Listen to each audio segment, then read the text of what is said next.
हाय, आपके साथ मैं हूँ Surbhi Sharma. India TV YouTube channel subscribe करिए, बेल आइकन दबाएं।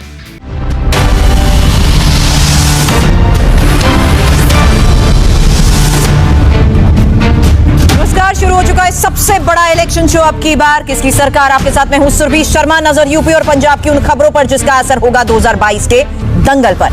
आज की सबसे ज्यादा सियासी हलचल उत्तर प्रदेश में। बिना देर किए हम देखते हैं आज की 3 बड़ी खबरें क्या हैं। हालांकि पहली बड़ी खबर यह है कि पंजाब से यह खबर है क्योंकि किसान वोट को लेकर आज अकाली और कांग्रेस में जबरदस्त नोकझोंक हुई है। और बड़ी बात यह है कि कांग्रेस सांसद रवनीत सिंह बिट्टू ने अकाली दल के किसान बिल विरोध को ड्रामा कह दिया है। तो अकाली नेता हरसिमरत कौर ने कांग्रेस को झूठा करार दिया और राहुल और सोनिया को लेकर क्या बड़ी बात कही आपको मैं बताऊंगी। दूसरी बड़ी खबर, 2022 में यूपी में बीजेपी की सरकार कैसे बनानी है उसका फॉर्मूला नागपुर से आ गया है और संघ कैसे बीजेपी के लिए माहौल बनाएगा उसकी पूरी जानकारी हमें पता चली है। क्या है 2022 का संघ का गेम प्लान, डिटेल बताऊंगी थोड़ी देर बाद। तीसरी बड़ी खबर, मायावती के ब्राह्मण सम्मेलन से क्या ब्राह्मण बीएसपी को वोट देने वाले हैं? क्या मायावती के ब्राह्मण सम्मेलन ने योगी की नींद उड़ा दी है? 2022 चुनाव से पहले मायावती को इतना कॉन्फिडेंस क्यों है, जानेंगे अब से थोड़ी देर बाद। लेकिन चुनाव तो वैसे यूपी पंजाब में होने वाले हैं, लेकिन इसका इंपैक्ट दिल्ली में डायरेक्ट नजर आ रहा है और आज इस इंपैक्ट का लाइव एग्जाम्पल भी पूरे देश ने देख लिया। किसानों का असली हमदर्द बताने की होड़ में पंजाब के कांग्रेस नेता रवनीत सिंह बिट्टू और अकाली दल नेता हरसिमरत कौर भिड़ गए। दोनों में करीब 3 मिनट तक इसी तरह से जबरदस्त नोकझोंक होती रही और बात इतनी ज्यादा बढ़ गई कि दोनों सांसद तू मैं पर उतर आए। अब रवनीत सिंह बिट्टू और हरसिमरत कौर के बीच हुआ क्या था, पहले पूरी बात सुन लीजिए, फिर आपको बताएंगे कि किसान का हमदर्द बनने की होड़ मची क्यों है। कैबिनेट मंत्री से बिल पास करवाया, कैबिनेट बह के बिल कराया पास पहला कौन हो? ये नकली है। ये बिल पास करवाया इन्होंने कैबिनेट में, कराया कि नहीं कराया? तुसी कैबिनेट सी या नहीं होगा मंत्री सी? झूठ बोल रहे हैं, कहने में मंत्री भी सी। तुसी कैबिनेट के मंत्री सी, झूठ बोल रहे हो, ड्रामा कर रहे हो। इस्तीफा पहला दिता, इस्तीफा बाद दिता पहला। ये बिल्कुल कैबिनेट मंत्री सी उदों जदों बिल पास होया कैबिनेट दे विच बैठे सी। एक बार भी इन्होंने उल्ट नहीं बोलिया कैबिनेट मंत्री हो गए।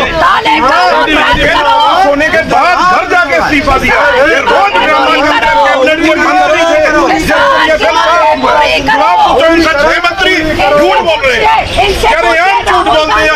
एक कैबिनेट मंत्री सी उदों मोदी जी तोमर के नाल बैठे सी, नाल बीएसपी ये बिल पास कराने कैबिनेट मंत्री सी। ये सच्चा झूठा बोलो, तुसी ये बोलो सच्चा झूठा। कैबिनेट मंत्री बिल पास करवा के इस्तीफा कब दिया? बिल पास करा के दिया, पहले दिया। 2 महीने लगातार बिल के हक में बोलते रहे। 2 महीने बड़े बादल साहब, छोटे बादल साहब, आज कितने ने 5 दिन बादल साहब हो गए। अकाली दल के प्रधान ने गायब ने 5 दिन पर। दरअसल ये पूरा एपिसोड संसद के 4 नंबर गेट पर हुआ और इसी गेट से सरकार के मंत्री संसद के अंदर आते हैं और जब से मॉनसून सत्र शुरू हुआ है तभी से अकाली दल और बीएसपी गेट के पास प्ले कार्ड लेकर ही मंत्रियों के सामने अपना विरोध प्रदर्शन जताते हैं। आज 4 नंबर गेट से कांग्रेस सांसद रवनीत सिंह बिट्टू भी आ गए और जब उनके सामने नारेबाजी शुरू हुई तो बिट्टू ने वहीं रुककर अकालियों को कोसना शुरू कर दिया, जिसके बाद बात बढ़ गई। लेकिन सवाल है कि किसान के नाम पर टेम्पर इतना हाई कैसे हो गया, उसकी वजह क्या है? किसान वोटर, उसको समझने के लिए अब एक डेटा मैं आपके सामने रख रही हूं क्योंकि पंजाब में ही 65% आबादी किसानी से जुड़ी है। 117 सीटों वाली पंजाब विधानसभा में 66 सीटें ऐसी हैं जो पूरी तरह से कृषि बाहुल्य है। 34 सीटें अर्धशहरी और 17 सीटें शहरी स्वरूप वाली हैं। सूबे में 17 लाख से ज्यादा काश्तकार हैं और सिर्फ खेती करके ही अपने परिवार का वो भरण पोषण करते हैं। सूबे के कुल 1 करोड़ 90 लाख वोटर्स में से 1 करोड़ 15 लाख से ज्यादा की संख्या 66 ग्रामीण क्षेत्रों वाली विधानसभा सीटों से आती है और 117 सीट वाली पंजाब विधानसभा में 59 सीट बहुमत के लिए चाहिए। 66 सीट पर डायरेक्ट किसानों के असर को देखते हुए ही कांग्रेस, अकाली और आप किसानों की नाराजगी नहीं मोल लेना चाहते हैं। अब जरा ये भी समझ लीजिए कि पार्टियां खुद किसानों को सबसे बड़ा खबरदार बता रही हैं, उन्होंने कृषि कानून पर अब तक आखिर स्टैंड क्या लिया है? क्योंकि पंजाब में कांग्रेस की सरकार है और कुछ महीने पहले विधानसभा सत्र बुलाकर केंद्र सरकार के कृषि कानून की आलोचना का प्रस्ताव वो पारित कर दिया गया था, लेकिन प्रस्ताव में ना लागू करने पर कुछ कहा गया और ना ही रद्द करने की बात कही गई। हालांकि कैप्टन ने बयान में जरूर कहा था कि कृषि कानून को लागू नहीं होने देंगे। अकाली दल का यह कहना है कि सरकार कांग्रेस की है तो रद्द क्यों नहीं किया, जबकि अकाली दल ने कृषि कानून के विरोध में 23 साल पुराना एनडीए से अपना नाता तोड़ दिया। प्रकाश सिंह बादल ने अपना पद्म विभूषण पुरस्कार भी वापस कर दिया और अकाली दल ने यह भी कहा कि सरकार आते ही पहली कैबिनेट में कृषि कानून को रद्द करेंगे। उधर पंजाब में मुख्य विपक्षी आम आदमी पार्टी भी किसान वोट को लेकर अलर्ट है और कृषि कानून को लेकर दिल्ली से सवाल उठ रहे थे। दरअसल दिल्ली सरकार ने शुरू में कृषि कानून को पास कर दिया था, लेकिन जब पंजाब चुनाव का नफा नुकसान कैलकुलेट किया तो प्रस्ताव वापस लेना पड़ा और अभी इसी मॉनसून सत्र में भी दिल्ली विधानसभा में नए कृषि कानून वापस लिए जाने की मांग का प्रस्ताव पास किया गया है। अब पंजाब में कृषि कानून लागू नहीं होने देने के ऐलान कर दिया गया है, लेकिन इसका असर तो कुछ नहीं पड़ेगा। आम आदमी पार्टी के इस दाव से पंजाब में मैसेज जरूर चला जाएगा। मतलब ये साफ है कि मौजूदा हालात में पंजाब की कोई भी पार्टी कृषि कानून बिल का समर्थन कर हाथ नहीं जलाना चाहती है। अब पंजाब में एक एक वोट को लेकर गुणागणित चल रहा है, तो उत्तर प्रदेश में भी हर एक वोट पर पार्टियों की पैनी नजर है। 2022 में बीजेपी सरकार बनाने के लिए संघ ने फील्डिंग सेट करनी शुरू कर दी है और मिशन यूपी अचीव करने के लिए ही संघ ने बड़ा प्लान बनाया है। लखनऊ में संघ की बैठक के बाद यह तय हुआ कि यूपी में साधु संतों की अगुवाई में ही हिंदुत्व के एजेंडे को आगे बढ़ाया जाएगा। इसके लिए अलग अलग जगहों पर संतों के संपर्क से अभियान की शुरुआत हो रही है और संघ का यह मानना है कि इस अभियान से बीजेपी जमीनी स्तर पर और ज्यादा मजबूत हो जाएगी। इतना ही नहीं, हिंदुओं के बड़े त्योहारों को भव्य बनाने की भी तैयारी है। ये प्लान का ही हिस्सा है, क्योंकि यूपी में मिशन 2022 के लिए संघ का हिंदुत्व प्लान क्या है ये डिटेल में आपको बताती हूं और कैसे इस पर अमल किया जाएगा ये समझिए। संघ की योजना है कि संतों की अगुवाई में ही हिंदुत्व के एजेंडे को धार दी जाएगी, जिससे संतों के अनुयायी भी बड़े स्तर पर बीजेपी से जुड़ सकेंगे। कुंभ जैसे अन्य धार्मिक कार्यक्रमों में साधु संतों की भागीदारी को भी बढ़ाया जाएगा। इसके अलावा बीजेपी के लिए इसी के जरिए माहौल भी बनाने की कोशिश की जाएगी। अयोध्या में दिवाली पर भव्य दीपोत्सव होगा। इसके अलावा एक इसकी हम झलक हालांकि योगी सरकार में देखते ही आ रहे हैं, टीवी मीडिया पर भी भव्य प्रदर्शन से वोटर्स में एक मैसेज देने की कोशिश की जाती है। इस बार मथुरा भी ऐसे में टारगेट पर है, जहां पर जन्माष्टमी पर बड़ा उत्सव मनाया जाएगा और हिंदुत्व एजेंडे को धार देने की कोशिश होगी। दीपावली पर दीपदान मेले का आयोजन बड़े स्तर पर होगा। शहर शहर दीपदान मेले से हिंदू वोटर्स में एकजुटता आएगी। इसके अलावा दीपावली पर गांव गांव में रामलीला के अलावा और भी दूसरे धार्मिक कार्यक्रम किए जाएंगे, जिसके जरिए हिंदू धर्म के प्रचार के साथ साथ बीजेपी के पक्ष में माहौल बनाने का प्रयास किया जाएगा। अब 2022 विधानसभा चुनाव में बीजेपी की जीत की रणनीति पर संघ ने काम करना शुरू कर दिया। इधर बीजेपी भी एक वोट को लेकर रणनीति बना रही है और बीजेपी ओबीसी वोट बैंक को लेकर बहुत ज्यादा गंभीर है और वो सभी फैसले भी ले रही है जिससे ओबीसी वोट बैंक को ये मैसेज जाए कि बीजेपी ही असली ओबीसी की पार्टी है। और इसी कवायद में आज बीजेपी ने एक और दाव चल दिया है। कैबिनेट ने संविधान संशोधन बिल को मंजूरी दे दी है, जिससे राज्यों को अपनी अन्य पिछड़े वर्ग की सूची ओबीसी लिस्ट बनाने का भी अधिकार मिल जाएगा, जिससे संसद के इसी मॉनसून सत्र में संशोधन पारित कराएगी। अभी लेकिन सवाल है कि ऐसा क्या हो गया कि सरकार को संविधान संशोधन बिल लाना पड़ा। अब उसके पीछे की वजह भी जानना जरूरी है। दरअसल ओबीसी लिस्ट बनाने के मसले पर ही इसी साल 5 मई को सुप्रीम कोर्ट ने कहा था कि केवल केंद्र ही ओबीसी की सूची बना सकती है, जिसका केंद्र ने विरोध किया था और केंद्र का यह कहना था कि ओबीसी की सूची राज्यों को ही बनानी चाहिए। अब सरकार सुप्रीम कोर्ट के फैसले को संविधान संशोधन के जरिए ही पलटने की तैयारी में है।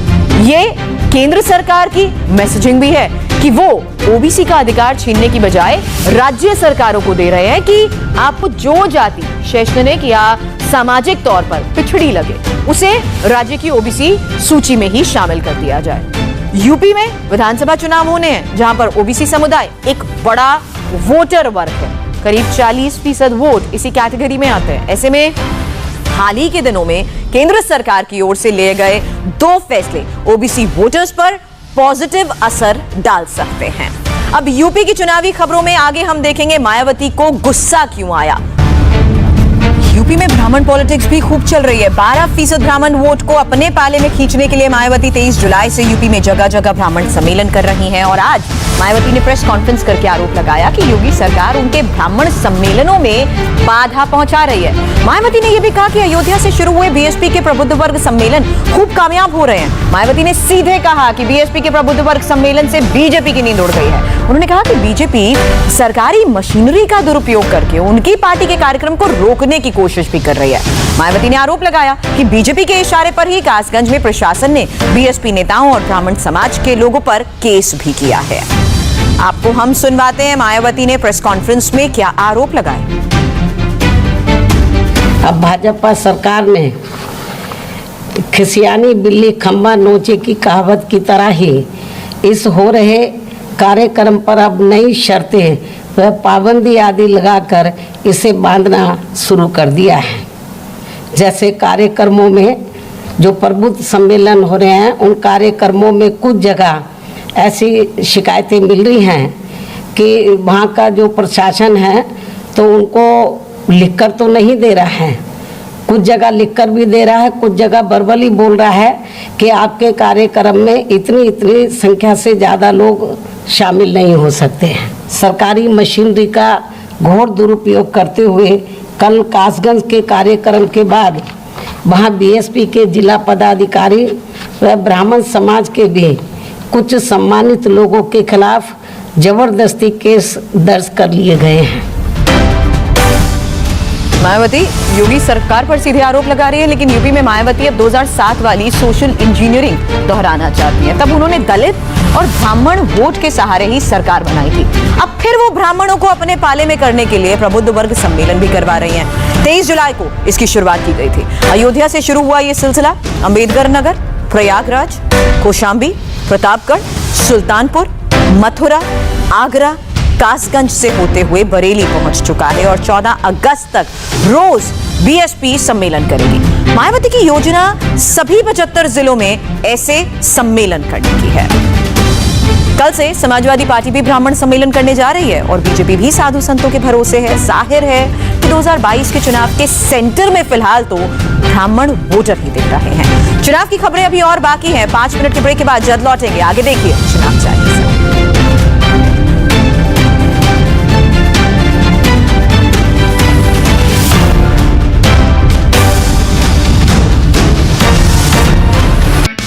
हाय, आई एम सुरभि शर्मा। खबरों से अपडेट रहने के लिए India TV YouTube channel subscribe करिए, साथ में बेल आइकन जरूर दबाएं। जुड़े रहें इंडिया टीवी के साथ।